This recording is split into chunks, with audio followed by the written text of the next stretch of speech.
बिस्मिल्लाहिर्रहमानिर्रहीम। My name is Sobia अमीन। मैं यहाँ पे मौजूद हूँ 9th क्लास के ऑनलाइन लेक्चर सीरीज़ के नेक्स्ट लेक्चर के साथ। बेटा आज हमारा लेक्चर नंबर है 21, जिसमें हमने चैप्टर नंबर 2 की एक्सरसाइज को डिस्कस करना है और उसके साथ कुछ न्यूमेरिकल्स हैं इस चैप्टर के, उनको डिस्कस करते हैं। बेटा चैप्टर नंबर 2 कंप्लीट हो चुका है, जिसमें मोस्ट इम्पॉर्टेंट जो है वो इक्वेशंस ऑफ मोशन है। उसको बहुत अच्छा सा आपने लर्न करना है, लर्न करके बार बार उसकी प्रैक्टिस करनी है। ये चैप्टर में बोर्ड में चूँकि लॉन्ग क्वेश्चन आता है, इसके न्यूमेरिकल्स की भी उतनी ही इम्पोर्टेंस है जितनी कि थ्योरेटिकल जो है क्वेश्चंस की इम्पोर्टेंस है। इन दैट केस आपका ये वाला चैप्टर न्यूमेरिकल्स के पॉइंट ऑफ व्यू से and theoretical point of view से दोनों जो है हवालों से इंतहाई इम्पॉर्टेंट है। बेटा आज हम चैप्टर नंबर 2 की एक्सरसाइज डिस्कस कर रहे हैं। चैप्टर नंबर 2 की एक्सरसाइज में फर्स्ट जो है आपके पास क्वेश्चन है, दैट इज़ दी MCQ। मैं बुक के MCQ जो है वो आप लोगों के लिए पढ़ रही हूँ और साथ उसकी करेक्ट ऑप्शन भी लिख देती हूँ। बेटा क्वेश्चन है 2.1 और जो सोल्यूशन वाले MCQs हैं उनका सोल्यूशन भी मैं बोर्ड पे लिखूँगी, उसको भी अच्छा सा नोट कर लीजिएगा। और दूसरी बात ये बेटा कि सोल्यूशन ज़रूर साथ नोट किया करें, क्योंकि एग्ज़ाम के करीब आपके पास टीचर तो मौजूद नहीं होता, आपके पास ये बुक मौजूद होती है या आपके वो नोट्स मौजूद होते हैं जो कि जिनसे आप रीड आउट करते हो, पढ़ते हो, चीज़ें लर्न करते हो। जब आपने सोल्यूशन साथ नोट किए होते हैं तो तब आपको प्रॉब्लम नहीं होती है, आप फ़ौरन से देखते हो तो आपको याद आ जाता है टीचर्स ने इस तरह से आपको काम करवाया था। बेटा 2.1 जो है वो MCQ है आपके पास। ये क्वेश्चन फर्स्ट जो है वो MCQ इस चैप्टर का एक्सरसाइज का, a body has translatory motion if it moves along a line without rotation। बेटा इसकी जो करेक्ट ऑप्शन है that is the C option, और ये क्या है, लाइन विदाउट रोटेशन।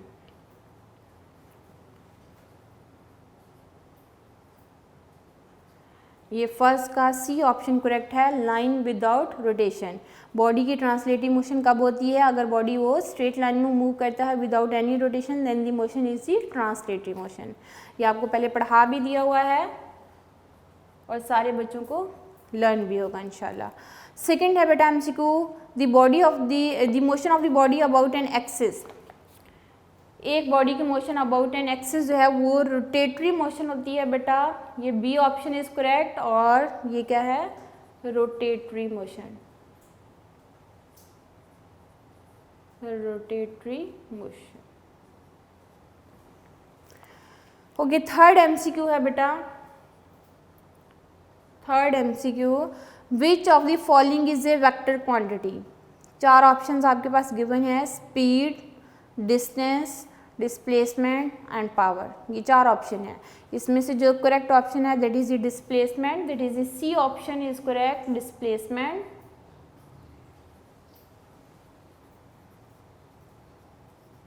ये थर्ड का जो है वो C ऑप्शन करेक्ट है बेटा। फोर्थ MCQ देखिए, if an object is moving with constant speed. Object move कर रहा है कांस्टेंट स्पीड के साथ, then its distance time graph. बेटा डिस्टेंस टाइम ग्राफ फौरन से आपके माइंड में आना चाहिए, ग्राफ कौन सा है, डिस्टेंस टाइम ग्राफ। और साथ उसने कहा object is moving with constant speed, constant speed में ये लाइन आपके पास आती है और इस लाइन को हम क्या बोलते हैं, it is incline to time axis.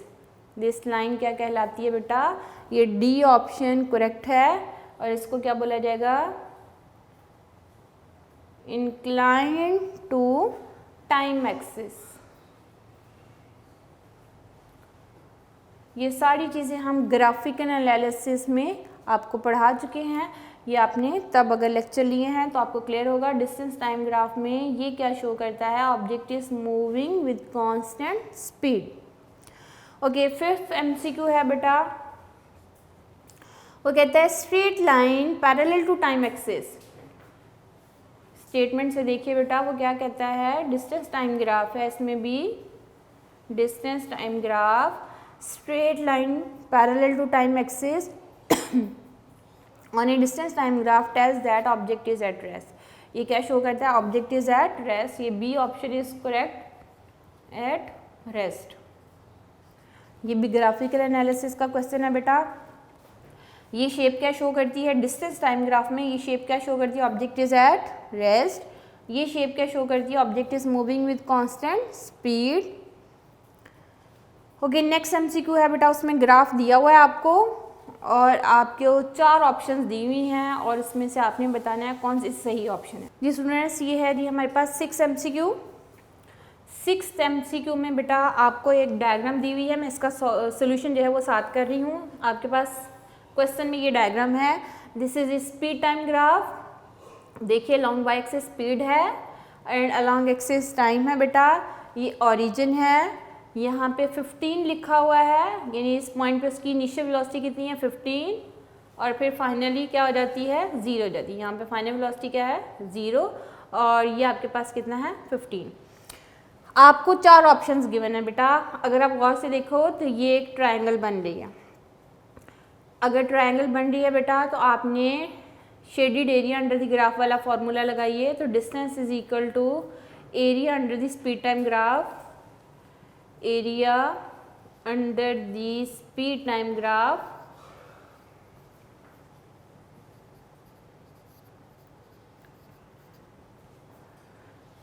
तो यहाँ पे जो शेप है वो एरिया ऑफ ट्रायंगल आएगा। शेप कौन सी है बेटा, ट्रायंगल बन रही है, तो हम क्या लिखेंगे एरिया ऑफ ट्रायंगल। तो एरिया ऑफ ट्रायंगल का फॉर्मूला क्या होता है 1/2 multiply by base multiply by height. मैं साथ पूरा लिख दूँ क्योंकि कुछ बच्चों को प्रॉब्लम करेगी ये चीज़ कि बी किसको शो कर रहा है, बी बेटा बेस को एंड एच मैंने लिखा था वो हाइट को। ये पूरे लफ्ज़ में लिख रही हूँ। ओके 1/2 बेस बेटा ये टाइम है और ये आपके पास है यहाँ लिखा हुआ है 10, यानी ये बेस जो है वो टाइम को शो कर रही है, तो ये 10 जो है वो सेकंड है आपके पास, क्योंकि टाइम सेकंड में गिवन है आपको इसमें बता दिया हुआ है। और हाइट ये है 15 metre per second, multiply by height कितनी है बेटा 15 मीटर पर सेकेंड। तो ये कीजिए ज़रा,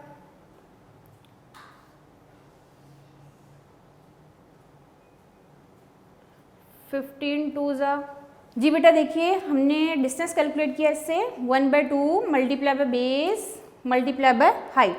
यहाँ से देखिए बेटा बेस कितनी है 10 और हाइट कितनी है आपके पास 15 मीटर पर सेकेंड। ठीक है, तो अब हमने बेस की जगह लिखा, बेस की जगह हमने 10 लिखा, 1/2 मल्टीप्लाई बाय बेस है जी 10 और हाइट कितनी है 15। अब आप कैंसिल कीजिए, ये आपके पास आएगा 5, 15 5 आ जाएगा 75 मीटर। तो इसकी जो सही ऑप्शन है वो that is the C option और ये है 75 मीटर। ठीक है, ये हमारे पास 6th MCQ है बेटा। ये इस डायग्राम के साथ सॉल्व किया गया है। डायग्राम आपको गिवन होगी, आपने इसको सॉल्व करके फिर टिक लगाना है। फिर से मैं इसको रिपीट कर रही हूँ क्योंकि ये बच्चों को खुद से प्रॉब्लम करेगा बेटा। ये आपको डायग्राम गिवन है, ये है speed time graph. Speed time graph में हमने यहाँ लिखा distance is equal to area under the speed time graph, area of triangle, और एरिया ऑफ ट्राइंगल क्या है 1/2 multiply by base multiply by height, और ये आ जाएगा आपके पास बेस है बेटा 10 और हाइट कितनी है 15। ये आप कैंसिल आउट कीजिए और मल्टीप्लाई कीजिए, आपके पास डिस्टेंस कितना आ रहा है 75 मीटर। क्लियर है। नेक्स्ट MCQ है बेटा,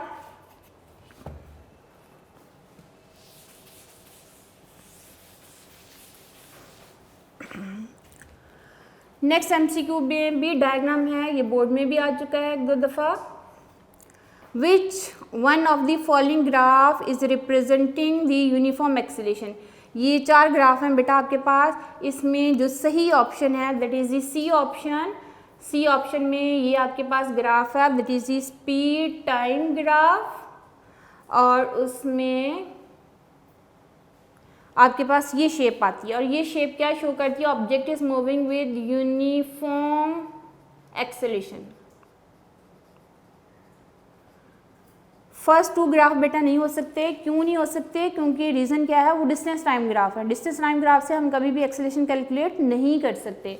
हम एक्सेलेरेशन कैलकुलेट कर सकते हैं सिर्फ स्पीड टाइम ग्राफ से। तो इस ग्राफ से ये शेप जब आपके पास आएगी तो ये क्या शो करता है, object is moving with uniform acceleration. इसकी सी ऑप्शन करेक्ट होगी। नेक्स्ट एमसीक्यू है बेटा 8th एमसीक्यू। क्वेश्चन है जी, by dividing the displacement of the moving body with time, displacement को टाइम पे डिवाइड कर दें तो हमारे पास मिलती है बेटा velocity. C option is correct, velocity. Displacement divided by time taken, that is the velocity.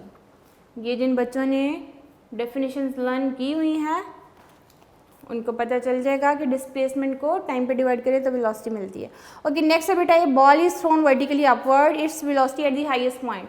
अगर किसी बॉल को हम वर्टिकली अपवर्ड थ्रो करते हैं तो हाईएस्ट पॉइंट पे पहुंच के इसकी जो फाइनल वेलोसिटी होती है वो क्या हो जाती है, जीरो हो जाती है। तो सेम स्टेटमेंट में वो बोलता है ball is thrown vertically upward, its velocity at the highest point, highest point पे जो वेलोसिटी होगी वो क्या होगी, जीरो। और ये कौन सी ऑप्शन है, B option, B option is correct. Okay, next 10th MCQ है बेटा। 10th एमसीक्यू में वो कह रहा है change in position is called displacement. C option is correct, displacement.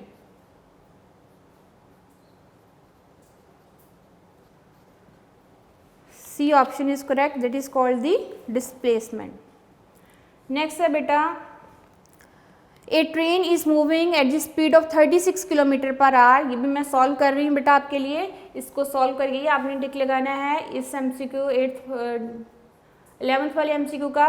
वो कह रहा है स्पीड है जी 36 kilometre per hour, its speed express in metre per second. Metre per second में करना है बेटा, ये पहले भी मैं एग्जाम्पल्स में आपको चीज़ें करवा चुकी हूँ। 36 है, किलोमीटर को मीटर में चेंज कीजिए तो 1 किलोमीटर में 1000 मीटर होते हैं एंड 1 आवर में 3600 सेकेंड होते हैं। तो ये कैंसिल आउट होकर आपको स्पीड देगा 10 मीटर पर सेकेंड। तो ये आपके पास आ जाएगा ऑप्शन नंबर है जी ए ऑप्शन, ये 10 मीटर पर सेकेंड जो है ये आपके पास इसका करेक्ट आंसर है। ये मैंने सोल्यूशन इसका सॉल्व भी कर दिया है बेटा, इसको नोट कर लीजिए। ओके, नेक्स्ट एमसीक्यू है 12th एमसीक्यू। ये 20 जो है सोल्यूशन वाला है। ओके, क्वेश्चन में वो कह रहा है कार स्टार्ट फ्रॉम रेस्ट, यानी कार की इनिशियल वेलोसिटी क्या है बेटा, 0। It acquires the speed of 25 metre per second, यानी वो कितनी स्पीड एक्वायर कर लेता है, final velocity 25 metre per second. After time जो है वो कह रहा है 20 सेकेंड। आपने डिस्टेंस बताना है उसने कितना कवर किया।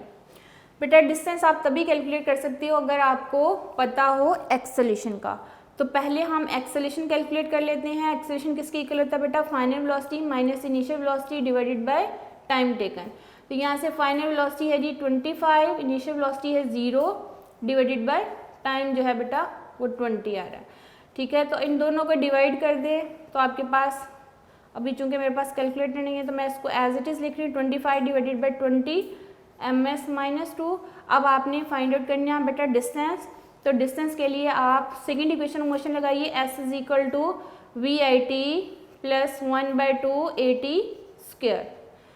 ओके, इनिशियल वेलोसिटी है बेटा 0, टाइम कितना था 20 प्लस 1/2 एक्सेलेरेशन ये मैं लिख रही हूँ 25 डिवाइडेड बाई 20 मल्टीप्लाई बाय 20 जो है इसका स्क्वायर। ठीक है, ये 20 को जिससे मल्टीप्लाई करोगे आंसर आ जाएगा आपके पास 0।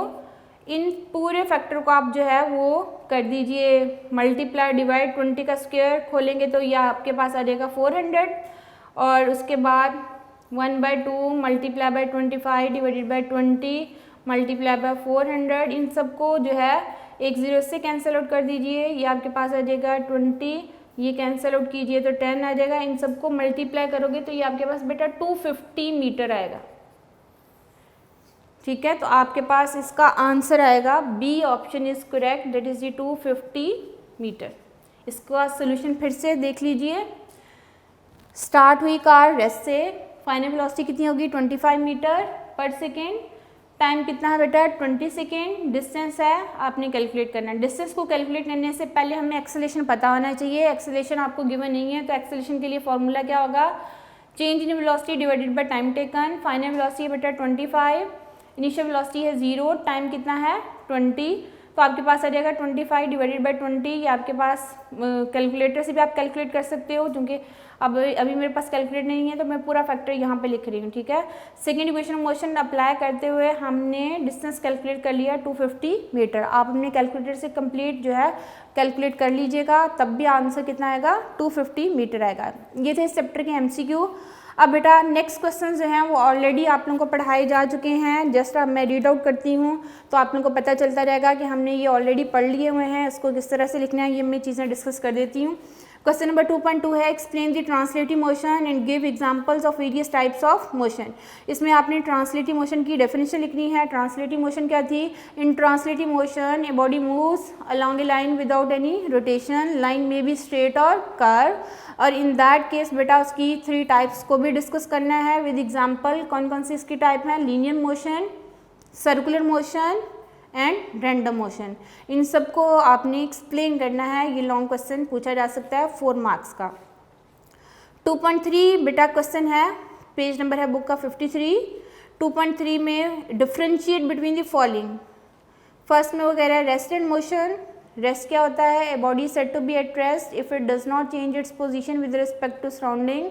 और मोशन की डेफिनेशन ऑलरेडी आप लोगों को पढ़ चुके हो। मोशन क्या होती है बेटा, a body said to be in motion if it changes its position with respect to its surrounding. Example भी दे सकते हो, ये 2 मार्क्स का शॉर्ट पूछा जा सकता है। नेक्स्ट है बेटा circular motion and rotating motion. इसमें सर्कुलर मोशन की डेफिनेशन लिखिए, रोटेटिंग मोशन की एग्जांपल लिखिए और डेफिनेशन लिखिए। ये भी 2 मार्क्स का डिफरेंशिएट में आपसे शॉर्ट क्वेश्चन पूछा जा सकता है। नेक्स्ट है बेटा डिस्टेंस एंड डिस्प्लेसमेंट। ये भी शॉर्ट क्वेश्चन पूछा जा सकता है। डिस्टेंस की डेफिनेशन लिखिए, डिस्प्लेसमेंट की डेफिनेशन लिखिए, साथ बताइए डिस्टेंस स्केलर क्वांटिटी है और डिस्प्लेसमेंट क्या है, वेक्टर क्वांटिटी है। डिस्टेंस के लिए सिंबल S यूज़ होता है और डिस्प्लेसमेंट के लिए सिंबल D यूज़ होता है। ये डिफरेंशिएट में आप बता सकते हो। नेक्स्ट है बेटा स्पीड एंड वेलोसिटी। इसका डिफरेंशिएट लिखना है। स्पीड की डेफिनेशन लिखिए और वेलोसिटी की डेफिनेशन लिखिए, फिर स्पीड का फार्मूला लिखिए, वेलोसिटी का फार्मूला लिखिए, फिर बताइए speed is a scalar quantity and velocity is a vector quantity. और स्पीड के लिए जो सिंबल है वो V यूज़ होता है और वेलोसिटी के लिए बोल्ड जो है लेटर या उसके ऊपर एरो हेड लिखा रहेगा, क्योंकि ये वेक्टर क्वांटिटी है। ये 3 से 4 पॉइंट एनफ होते हैं 2 मार्क्स के लिए। नेक्स्ट है बेटा linear and random motion. Linear motion की डेफिनेशन लिखनी है एंड रैंडम मोशन की डेफिनेशन लिखनी है। एग्जाम्पल लिखिए साथ लीनियर मोशन की एंड रैंडम मोशन की एग्जाम्पल लिखिए। नेक्स्ट है बेटा differentiate between scalar and vector quantities. ये सारे ऐसे शॉर्ट पूछे जाते हैं और इसमें 2 मार्क्स के लिए आपने 3 से 4 पॉइंट लिखने होते हैं। स्केलर्स की डेफिनेशन लिखिए, वेक्टर्स की डेफिनेशन लिखिए। All those physical quantities that can be explain with the magnitude या that can be describe with the help of the magnitude only, that is called the scalar quantities. And what are the vector quantities, such physical quantities that can be completely describe by the magnitude as well as direction. और उसमें 5 example scalar quantities के लिखिए, 5 example vector quantities के लिखिए। ये 2 marks के लिए sufficient होगा। ओके, ये था 2.3 क्वेश्चन बेटा। नेक्स्ट है 2.4 question, define the term speed, velocity and acceleration. ये सारी टर्म्स आप लोगों को पढ़ाई जा चुकी है पिछले लेक्चर्स में। स्पीड की डेफिनेशन लिखिए, फार्मूला लिखिए, यूनिट लिखिए, वेलोसिटी की भी डेफिनेशन लिखिए, फार्मूला लिखिए एंड यूनिट लिखिए। फिर वो एक्सेलरेशन की बात कर रहा है तो एक्सेलरेशन की भी डेफिनेशन लिखिए, फार्मूला लिखिए एंड यूनिट लिखिए। नेक्स्ट क्वेश्चन है बेटा 2.5, can a body moving at constant speed have acceleration. क्या एक बॉडी जो है कांस्टेंट स्पीड के साथ मूव कर रही है तो उसका एक्सेलरेशन होगा? आंसर यस में आएगा बेटा। अगर कांस्टेंट स्पीड के साथ बॉडी मूव तो कर रही है, लेकिन अगर बॉडी की डायरेक्शन चेंज हो जाती है तो एक्सेलरेशन एग्जिस्ट करेगा। फॉर एग्जाम्पल आपके हाथ में कोई स्टोन है और आप उसको घुमा रहे हो और स्टोन मूव कर रहा है यूनिफॉर्म स्पीड के साथ, लेकिन उसका एक्सेलरेशन एग्जिस्ट करेगा, that is called the centripetal acceleration. क्योंकि हर पॉइंट पे बॉडी की डायरेक्शन ऑफ मोशन क्या हो जाती है, चेंज हो जाती है। अगर डायरेक्शन ऑफ मोशन चेंज हो रही हो तो बॉडी का एक्सेलरेशन एग्जिस्ट करता है, बेशक वो यूनिफॉर्म स्पीड के साथ मूव कर रहा हो। नेक्स्ट है बेटा 2.6, ये क्वेश्चंस के आंसर आपने नोट से लर्न कर लेने बेटा। कुछ क्वेश्चंस के आंसर जो है वो आपके नोट्स पे प्रॉपर वर्डिंग में दिए हुए हैं, वो आपने वहाँ से लर्न करने के कॉन्सेप्ट में आप लोगों को मैं जो है वो बता देती हूँ। How do riders in the Ferris wheel possess translative motion but not circular motion, कि फेरिस व्हील में राइडर्स जो हैं वो किस तरह ट्रांसलेटिव मोशन पोजेस करते हैं और सर्कुलर मोशन पोजेस क्यों नहीं करते। उसकी रीज़न क्या है बेटा, आपके पास जितने जो है राइडर्स हैं फेरिस व्हील में वो पोजेस कर रहे हैं translative motion but not rotative motion, क्योंकि जो फेरिस व्हील में मौजूद हैं passengers Riders that move along a line without rotation, body के अपने अंदर किसी किस्म की रोटेशन क्रिएट नहीं हो रही, उसकी मोशन क्या है, ट्रांसलेटिव मोशन। लेकिन रोटेटरी मोशन में क्या होता है बेटा, रोटेटरी मोशन में जो बॉडी है वो एक एक्सिस के क्रॉस मूव करता है, उसमें बॉडी में रोटेशन प्रोड्यूस होती है, तो इस वजह से उसकी रोटेटरी मोशन नहीं है, बल्कि फेरिस व्हील की कौन सी मोशन है, that is the translative motion. Next है बेटा, sketch a distance time graph for a body starting from rest, how will you determine the speed of a body from this graph. ये graphical analysis में आप लोगों को बातें बताई जा चुकी हैं, फिर मैं एक दफ़ा यहाँ जो है वो ड्रॉ कर देती हूँ कि स्पीड नहीं, डिस्टेंस टाइम ग्राफ है बेटा, डिस्टेंस टाइम ग्राफ से किस तरह आप स्पीड कैलकुलेट कर सकते हो। जी बेटा, ये है क्वेश्चन नंबर 2.7।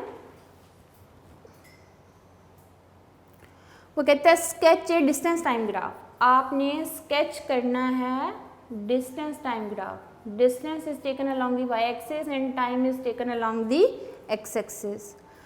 उसके बाद वो कह रहा है कि body start from rest, for a body starting from rest, how would you determine the speed of a body from this graph. अगर तो आपके पास बॉडी स्टार्ट हो रही है रेस्ट से और आपके पास ये शेप आ रही है ग्राफ की, रेस्ट से स्टार्ट हो रही है और उसके बाद वो कोई ना कोई यहाँ पे स्पीड अटेन कर लेती है, तो इस केस में आपके पास बॉडी जो है उसकी यूनिफॉर्म स्पीड होगी और उसने कोई ना कोई डिस्टेंस कवर कर लिया होगा। फॉर एग्जांपल यहाँ 40 मीटर का डिस्टेंस कवर कर लिया है और यहाँ टाइम लगा है उसको 10 सेकेंड। तो यहाँ से आप बता सकते हो कि उसकी स्पीड क्या है, इसमें आप बता सकते हो बेटा उसकी स्पीड क्या है। आप कोई भी इंटरवल भी ले सकते हो, यहाँ 5 सेकेंड, ये फिर 10 सेकेंड, आगे आप 15 सेकेंड का इंटरवल ले सकते हो। यहाँ बेटा आपने स्लोप की मदद से फाइंड आउट करना है इसकी स्पीड कितनी है। चलिए मैं ये स्टार्टिंग पॉइंट और एंडिंग पॉइंट के बीच में मैं स्पीड कैलकुलेट कर रही हूँ। ये पॉइंट है बेटा मेरे पास, यहाँ मैं ले रही हूँ, चलिए यही ग्राफ मैं ड्रॉ करके ये ले रही हूँ x1, ये ले रही हूँ x2 पॉइंट, और यहाँ से परपेंडिकुलर ड्रॉ करेंगे तो अलॉन्ग y एक्सिस ये परपेंडिकुलर जो है ये y1 होगा 0, यानी यहाँ पे 0 जो है उसका डिस्टेंस है, और ये y2 जो यहाँ पे डिस्टेंस कितना है 40 मीटर। ठीक है, तो स्लोप क्या है, ये आपको जितने भी speed time and distance time graph थे तब भी स्लोप कैलकुलेट करना सिखाया था बेटा। स्लोप किसके इक्वल होता है, general formula y2 minus y1 divided by x2 minus x1, और इस केस में बेटा y2 की वैल्यू कितनी है, दैट इज़ 40, y1 की वैल्यू कितनी है 0, और x2 की वैल्यू कितनी है 10, और x1 की वैल्यू ये 0 है, क्योंकि मैंने एंडिंग पॉइंट और स्टार्टिंग पॉइंट लिया है। 40 डिवाइडेड बाय 10 करोगे तो 4 मीटर पर सेकेंड आ जाएगा। रीज़न क्या है, जो स्लोप है बेटा, स्लोप शो करता है स्पीड को, और स्पीड किसके इक्वल होता है, speed is equal to distance divided by time taken, distance divided by time taken. तो हमारा y एक्सिस डिस्टेंस को रिप्रेजेंट कर रहा है और x एक्सिस बेटा किसको रिप्रेजेंट कर रहा है, टाइम को। आप कोई भी अपनी मर्जी से ग्राफ ड्रॉ करके भी आप वहाँ से स्लोप की मदद से स्पीड कैलकुलेट कर सकते हो, या आप बुक वाला ही ग्राफ कर लो तो तब भी आप स्पीड कैलकुलेट कर सकते हो। ठीक है, तो ये था डिस्टेंस टाइम ग्राफ जिससे आप स्पीड कैलकुलेट कर सकते हैं, किसी भी जो है यूनिफॉर्म स्पीड कैलकुलेट कर सकते हो with the help of the slope distance time graph में। नेक्स्ट बेटा वो कह रहा है what would be the shape of the speed time graph of a body moving with variable speed, कि अगर बॉडी वेरिएबल स्पीड के साथ मूव कर रहा हो तो स्पीड टाइम ग्राफ क्या होगा। बेटा स्पीड टाइम ग्राफ है, वो कहता है डिस्टेंस टाइम ग्राफ नहीं, स्पीड टाइम ग्राफ। स्पीड ले रहे हैं जी along y axis and time ले रहे हैं अलॉन्ग x एक्सिस। वो कह रहा है आपने बताना है कि what would be the shape of the speed time graph of a body moving with variable speed. Variable speed का मतलब क्या है कि बॉडी की स्पीड चेंज हो रही है। मैं यहाँ पे टाइम इंटरवल ले रही हूँ बेटा 5 second, 10 second, 15 second and 20 second. इस साइड पे मैं ले रही हूँ स्पीड जी 2 metre per second, 4 metre per second, 6 metre per second, 8 metre per second. अगर तो ये शेप आती है आपके पास, यानी हर 5 सेकेंड में बॉडी की जो है स्पीड चेंज होती जा रही है। यहाँ जब 5 सेकेंड थे तो 2 मीटर पर सेकेंड थी, 10 सेकेंड हो गए तो 4 मीटर पर सेकेंड हो गई, फिर 6 मीटर पर सेकेंड होगी, फिर क्या होगी 8 मीटर पर सेकेंड। बॉडी की स्पीड क्या हो रही है, चेंज हो रही है in equal intervals of time में। तो यहाँ पे बॉडी की स्पीड वेरिएबल है, लेकिन बॉडी यूनिफॉर्म एक्सेलेरेशन के साथ मूव कर रहा है, यूनिफॉर्म एक्सेलेरेशन के साथ। स्पीड वेरिएबल है लेकिन एक्सेलेरेशन क्या होगा, यूनिफॉर्म होगा। ये भी स्पीड टाइम ग्राफ में आपको गिवन है ग्राफ, आप वहाँ से भी देख सकते हो और इस तरह इसको ड्रॉ करना है। नेक्स्ट है बेटा, विच of the following can be obtained from the speed time graph of a body, initial speed, final speed, distance covered in the time T, acceleration of the body. आपके पास कोई भी स्पीड टाइम ग्राफ हो, आप यहाँ से बता सकते हो उसकी इनिशियल स्पीड कितनी है, इस ऑब्जेक्ट की फाइनल स्पीड कितनी है और उसने कितना डिस्टेंस कवर कर लिया है, क्योंकि shaded area under the speed time graph show करता है बेटा डिस्टेंस को, distance travel by the moving object. आपके पास जो सिमेट्रिकल शेप बनती है उसमें डिस्टेंस कैलकुलेट करना है तो area under the speed time graph करोगे तो आपके पास आ जाएगा। और आप स्लोप की मदद से एक्सेलरेशन भी क्या कर सकते हो, कैलकुलेट कर सकते। सारे फैक्टर्स हम स्पीड टाइम ग्राफ से क्या कर सकते हैं, कैलकुलेट कर सकते हैं। इससे रिलेटेड हम एग्जाम्पल भी पहले सॉल्व कर चुके हैं। अच्छा बेटा 2.10 जो है वो क्वेश्चन है that is related to the vector quantities. Question है बेटा, how can vector quantities be represented graphically. Vector quantities को हम ग्राफिकली किस तरह रिप्रेजेंट करते हैं बेटा, जितनी वेक्टर क्वांटिटीज हैं वो नीड करती हैं magnitude as well as direction. यानी वेक्टर क्वांटिटीज को कम्प्लीटली डिस्क्राइब करने के लिए ज़रूरत पड़ती है मैग्नीट्यूड की भी एंड डायरेक्शन की भी। तो इसको हम सिंबॉलिकली भी रिप्रेजेंट करते हैं, ग्राफिकली भी रिप्रेजेंट किया जाता है। सिंबॉलिकली तो आपको पता है कि एक बोल्ड लेटर से या हम कोई भी लेटर जो कि वेक्टर क्वांटिटीज़ हैं, फॉर एग्जांपल एक्सेलरेशन है तो उसमें हम ए लिखेंगे या तो बोल्ड लिख देंगे, अगर बोल्ड नहीं लिखना तो फिर हम उसके ऊपर एरो जो है वो पुट कर देते हैं। ये सिंबॉलिकली रिप्रेजेंटेशन होती है, लेकिन ग्राफिकली हम किसी भी वेक्टर क्वांटिटी को जो है वो एक एरो हेड के ज़रिए से जो है वो शो करते हैं। आपने कोई भी ग्राफ, फॉर एग्जांपल ये स्पीड है तो स्पीड अगर है 10 मीटर पर सेकेंड तो ये आपके पास यहाँ से यहाँ तक जो है ये शो कर रहा है आपके पास इसकी मैग्नीट्यूड को, और ये एरो शो करेगा डायरेक्शन को कि ये बॉडी जो मूव कर रहा है उसकी डायरेक्शन क्या है। तो ये ग्राफिकल मेथड कहलाता है। और ग्राफिकल मेथड में आपका जो ग्राफ होगा या हेड टू टेल रूल के मुताबिक हम वेक्टर्स को रिप्रेजेंट करते हैं। ये पोर्शन जो है यहाँ से लेके यहाँ तक जो मैग्नीट्यूड को रिप्रेजेंट कर रहा है इसको हम टेल बोलते हैं। ये जो एरो हमने इसके ऊपर पुट कर दिया इसको हम हेड बोलते हैं, ठीक है। तो हेड टू टेल रूल एक मेथड है जिससे हम वेक्टर्स को ऐड भी करते हैं और वेक्टर्स की ग्राफिकल रिप्रेजेंटेशन के लिए हम एक सिंपल जो है ग्राफ के ज़रिए से इसको जब रिप्रेजेंट करेंगे तो एक लाइन जो है एरो हेड हम उसके ऊपर लगा के शो करेंगे। जो लाइन की लेंथ होगी वो मैग्नीट्यूड को रिप्रेजेंट करेगी और जो एरो हेड हमने इसके ऊपर पुट किया है उसके एंडिंग पॉइंट पे वो शो करेगा डायरेक्शन को। ये थी graphical representation of the vector. उसके बाद वो कहता है बेटा नेक्स्ट क्वेश्चन में 2.11 why vector quantities can not be added and subtracted like scalar quantities. Vector quantities जितनी हैं that need magnitude as well as direction. तो जो वेक्टर क्वांटिटीज होती हैं बेटा उसको हम एक ही मेथड के ज़रिए से ऐड कर सकते हैं या सब्ट्रैक्ट कर सकते हैं। That method is called the head to tail rule. लेकिन जो स्केलर क्वांटिटीज़ हैं उसकी में सिर्फ जो है रिक्वायर्ड होती है मैग्नीट्यूड, उसको हम आम अलजेब्रिक ऑर्डिनरी मेथड के ज़रिए से सम अप भी कर सकते हैं और उसको हम जो है वो सब्ट्रैक्ट भी कर सकते हैं। लेकिन जो वेक्टर क्वांटिटीज़ होती हैं उसकी समेशन के लिए या उसको सम अप करने के लिए या उसकी सब्ट्रैक्शन के लिए या एडिशन के लिए सिर्फ एक ही रूल यूज़ होता है और वो ग्राफिकल मेथड कहलाता है हेड टू टेल रूल, जिसकी कंप्लीट जो है डिस्क्रिप्शन और डिटेल जो है हम नेक्स्ट चैप्टर्स में इंशाल्लाह जो है 4th चैप्टर में पढ़ेंगे। लेकिन अभी के लिए आपने इतना लर्न करना है कि वेक्टर क्वांटिटीज़ को ऐड जो है वो स्केलर क्वांटिटीज़ की तरह नहीं किया जा सकता, because vector quantities need magnitude as well as direction.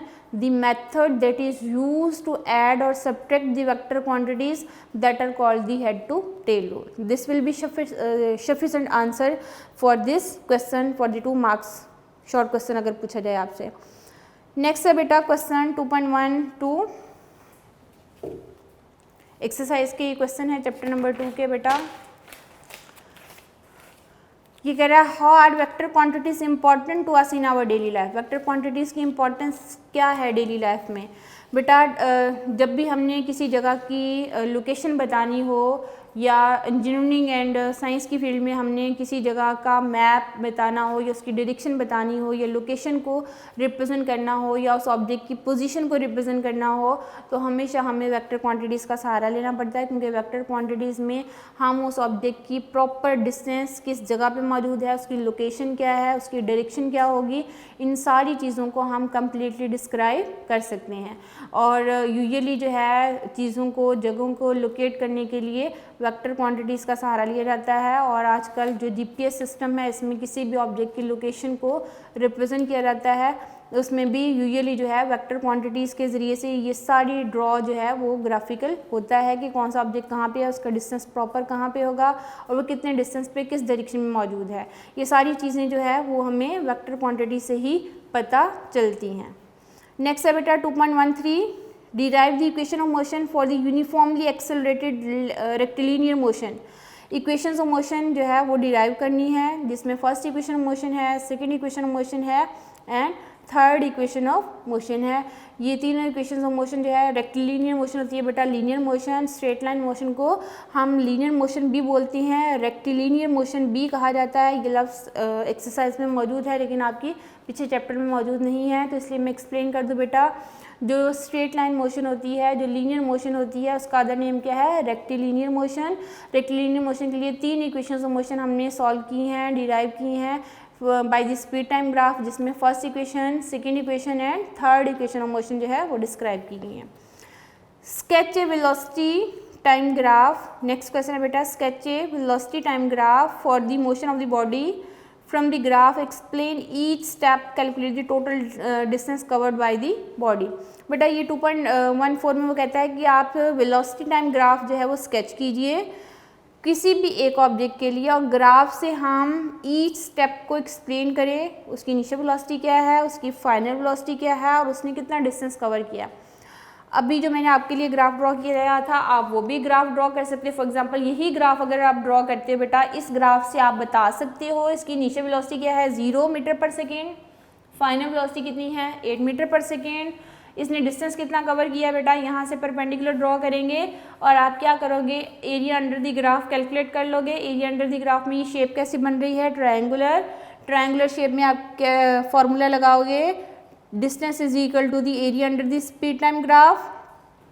और इसमें एरिया ऑफ ट्रायंगल, और एरिया ऑफ ट्रायंगल का फॉर्मूला क्या होगा 1/2 into base multiply by height. इसमें बेस कितनी होगी 20 सेकेंड और हाइट कितनी होगी बेटा 8 मीटर पर सेकेंड. और यहाँ से कैलकुलेशन के बाद आप यहाँ से टोटल डिस्टेंस भी कैलकुलेट कर सकते हो, या आपकी बुक में जो एग्जांपल्स हैं बेटा जो सॉल्व की हुई हैं आप वहाँ से भी कोई भी स्पीड टाइम ग्राफ जो है वो ड्रॉ कर सकते हैं, स्केच कर सकते हैं. और वहाँ से भी आप इनिशियल वेलोसिटी के बारे में बता सकते हो, फाइनल वेलोसिटी के बारे में भी बता सकते हो और वहाँ से उस ऑब्जेक्ट ने कितना डिस्टेंस कवर किया है उसके बारे में बता सकते हो. फॉर एग्जाम्पल है बेटा 2.9 पेज नंबर 43 पे, जो कि आपको ऑलरेडी सॉल्व करा दी गई है. ये है स्पीड टाइम ग्राफ और इस स्पीड टाइम ग्राफ से आप इनिशियल वेलोसिटी भी बता सकते हो बेटा, उसकी फाइनल वेलोसिटी भी बता सकते हो, डिस्टेंस कितना कवर किया है ये भी बता सकते हो. ये चीज़ें सारी जो है वो बता सकते हो. अगर आपने ये नहीं करना तो आप ये सिंपल ग्राफ ड्रॉ करके भी यहाँ से जो है इस बता सकते हो कि initial velocity of the body is 0 metre per second, final velocity is 8 metre per second. Distance travel by the moving object के लिए फॉर्मूला लगा लीजिए, distance is equal to the area under the speed time graph. फिर आप लिखोगे area of triangle. Area of triangle क्या होता है बेटा 1/2 into base multiply by height. इसमें बेस आ जाएगी 20 सेकेंड और हाइट कितनी आ जाएगी 8 मीटर पर सेकेंड. वहाँ से कैलकुलेट कीजिए तो आपके पास टोटल डिस्टेंस आ जाएगा travel by the moving object. तो हम स्पीड टाइम ग्राफ से ये सारी चीज़ें क्या कर सकते हैं, कैलकुलेट की जा सकती हैं. ये थी बेटा एक्सरसाइज के क्वेश्चंस, जो कि टोटल आप लोगों के क्वेश्चंस हैं 2.14 तक ये सारे क्वेश्चन, जिसमें से लॉन्ग क्वेश्चंस भी हैं, जिसमें शॉर्ट क्वेश्चंस भी हैं, इन सारी चीज़ों को जो है वो हमने आज डिस्कस कर लिया है। जी बेटा, अब हम आते हैं न्यूमेरिकल प्रॉब्लम्स पे। न्यूमेरिकल प्रॉब्लम इस चैप्टर नंबर 2 के टोटल है जी 10 न्यूमेरिकल प्रॉब्लम्स, जिसमें अब मैं करवा रही हूँ आपको 2.1 numerical problem.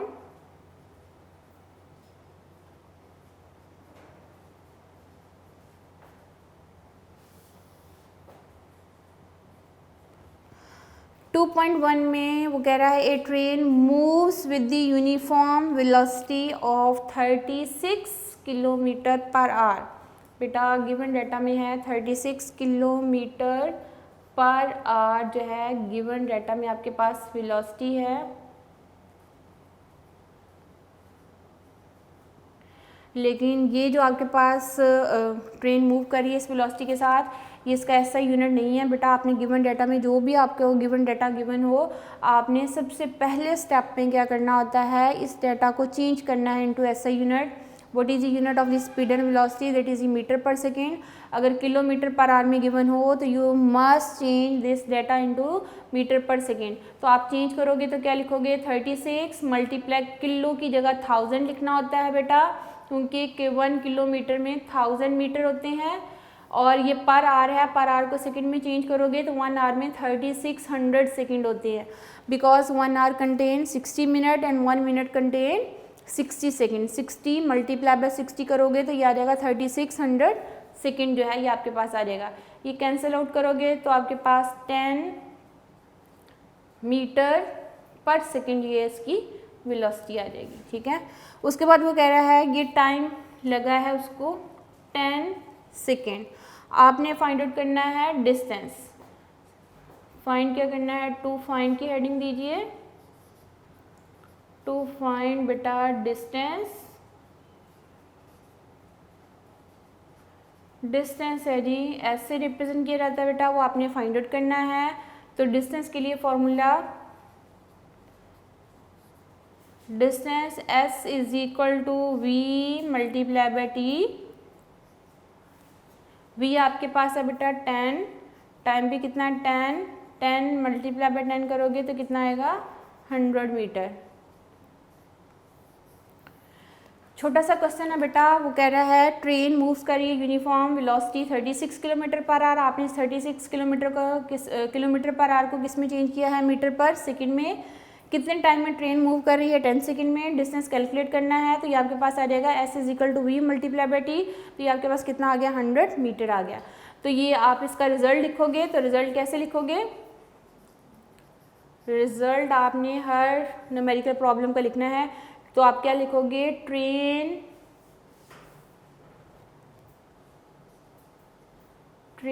Has covered distance 100 metre in 10 second. 10 second में ट्रेन ने कितना डिस्टेंस कवर किया है बेटा 100 मीटर। ये था बेटा 2.1 न्यूमेरिकल।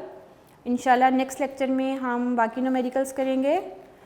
बस छोटी सी बात करनी है बेटा कि आप लोग अभी बच्चे हो, उस दिन भी मैंने बात की थी कि घर में अपने पेरेंट्स के छोटे छोटे काम कर दिया करो। इससे पेरेंट्स को भी बहुत ज़्यादा खुशी होती है और बच्चों को भी बहुत ज़्यादा जो है इनर सेटिस्फेक्शन होती है। अब वो छोटे छोटे काम क्या हैं, फॉर एग्ज़ाम्पल आपके फादर बाहर से आए हैं, अब फ़ौरन से उनका जो है बैग लेके रखिए, उनको पानी पेश कीजिए, ठंडा पानी पेश कीजिए। आप जो है उनके जूते पकड़ के प्रॉपर जो है शू रैक में रख दीजिए। उससे खुशी होगी कि पेरेंट्स को फ़ील होगा कि हमारी जो बच्चे हैं बहुत ओबीडियंट हैं। और दूसरी बात ये बेटा कि छोटे छोटे काम करने में पहल कीजिए, उनकी हेल्प कीजिए। अपनी मदर के साथ जो है उनको किचन के कामों में छोटे छोटे काम, वो छोटे काम क्या होते हैं, टेबल पे जो है बर्तन सेट कर देना, बर्तन को उठा के रख देना। इससे जो है आपको भी सेटिस्फेक्शन होती है कि आपने अपनी मदर की हेल्प जो है वो करवा दी है, और मदर भी खुश होती हैं कि हमारे बच्चे हमारे साथ हेल्प करा रहे हैं। ये छोटी छोटी सी बातें हैं जो कि हम घरों में कर सकते हैं और एक दूसरे की मदद कर सकते हैं। इससे घर के माहौल में बहुत बेहतरी आती है और टेंशन्स कम होती हैं और इनर सेटिस्फेक्शन बहुत मिलती है। ये थी बेटा छोटी छोटी सी बातें, जो छोटी छोटी सी नेकियां इकट्ठी करने में जो है पहल करनी चाहिए। और दूसरी बात ये कि यही नेकियां हमारे काम आती हैं और हर नेक काम में हमें पहल करनी चाहिए। बेशक वो काम हमारे अपने घर का है या वो काम आपके मोहल्ले का है या आपको बाहर कोई काम मिलता है, तो उसको नेक नियति के साथ जो है वो करना चाहिए। ये चीज़ें आपकी पर्सनैलिटी के अंदर एक पॉजिटिव जो है पहलू को उजागर करती हैं और आपकी पर्सनैलिटी को ग्रूम करने में काम आती हैं। तो ये छोटी छोटी सी खुशियाँ हैं बेटा, इनको आप लोग घरों में एक दूसरे के साथ शेयर भी करें, एक दूसरे के काम के में हाथ बटाएं। तो ये चीज़ें आपको एक आपकी पर्सनैलिटी के अंदर एक पॉजिटिव चेंज लेके आती हैं। तो इंशाल्लाह जो है आप अपनी, मैं ये नहीं कहती हूँ कि बहुत बड़े बड़े काम करें, लेकिन ये छोटे छोटे काम भी जो है आपकी नेकियों में शामिल होते हैं और यही नेकियां जो हैं वो आगे आखिरत में भी हमारे काम आनी है और दुनिया में भी काम आनी है। अल्लाह ताला आप सबको दुनिया और आखिरत दोनों में कामयाबियाँ अता करे। तब तक के लिए अल्लाह हाफ़िज़। नेक्स्ट लेक्चर में हाज़िर होंगे।